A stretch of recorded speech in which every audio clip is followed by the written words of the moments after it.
It all began 11 years ago when I was 23 and Katya was 21.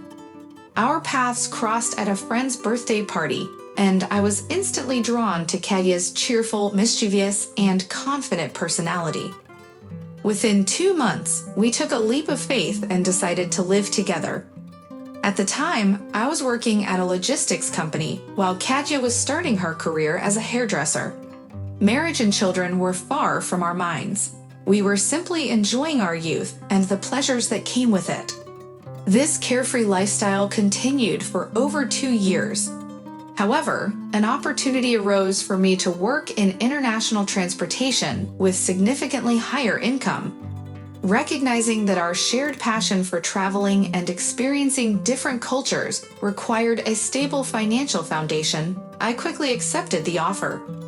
This meant that I would be away from home for extended periods, usually a month or 2 at a time, before returning for short breaks. Upon returning home, I would be greeted by my loving and beautiful wife, who had grown even more caring and affectionate during my absences. It was then that I finally mustered the courage to share my thoughts with her. "Katya, let's get married. It's time for us to think about starting a family and creating a lasting bond together." Although my proposal lacked the romantic flair typically associated with such moments, Katya laughed and agreed. We celebrated our wedding in grand style, ensuring that every detail fulfilled Katya's girlish dreams. Knowing her passion for hairdressing, I took a risk and purchased a salon for her on installment plans. Our life together seemed like a fairy tale, yet there was one missing piece: children. The constant inquiries from friends and family about when we would become parents and give them grandchildren only heightened our anxiety. We were at a loss, unsure where to find the answers we desperately sought.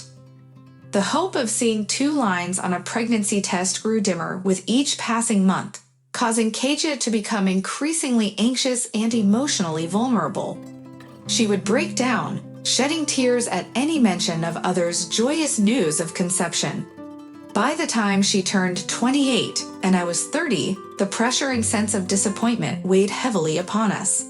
And then one night, just after I had embarked on one of the longest flights, Katusha called me, her voice trembling with tears, to deliver the news of the long-awaited 2 stripes on a pregnancy test. The following 2 months were incredibly difficult.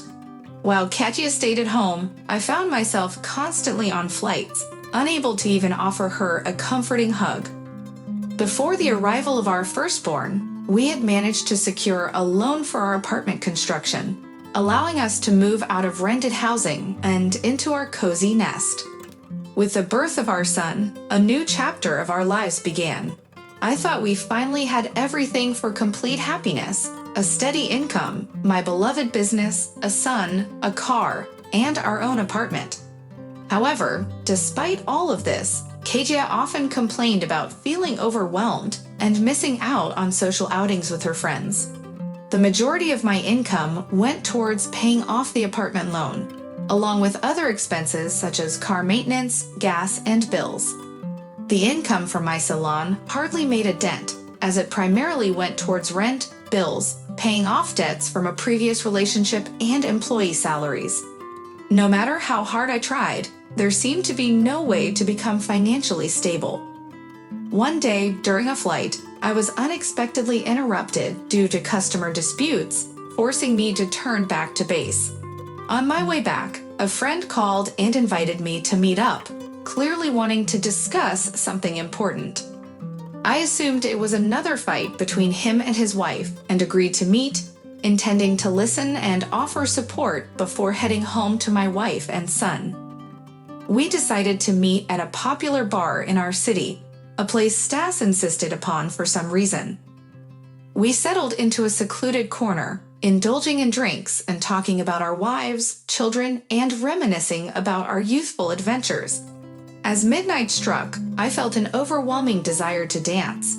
Stepping onto the dance floor, I was shocked to see my beloved wife, clearly intoxicated, entangled in a passionate dance with a stranger. The effect of the alcohol dissipated from my mind in an instant. "Katya, who is this guy? What are you doing here?" Who's taking care of our son? I demanded, my voice filled with concern and confusion.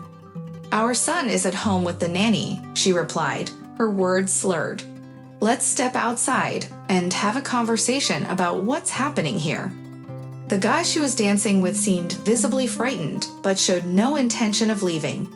Stas lowered his gaze, filled with guilt or perhaps fear of what was about to unfold. I have come to realize what our conversation was truly about and why we are here, my wife confessed. Artem and I have been in a relationship for a long time, she continued. My heart sank as I replied, I think it's time we consider a paternity test. Danik is not yours. The weight of those words felt like a heavy burden, rendering me speechless. I had devoted my life to building a family, sacrificing years living in a car, all for the sake of our relationship. But now, all I had was a shattered dream. The paternity test confirmed the truth, leading to a swift divorce. I decided to gift the unprofitable Solon to my wife, while keeping the car for myself. I also maintained ownership of the apartment, as she and her new boyfriend struggled to keep up with the loan payments. 6 months later, she broke up with Artem, realizing that he couldn't fulfill her desires for a carefree life. She attempted to reconcile with me, offering apologies and regret, but I had no intentions of welcoming back betrayers into my life, especially when it involved someone else's child. Life is too short for such complexities.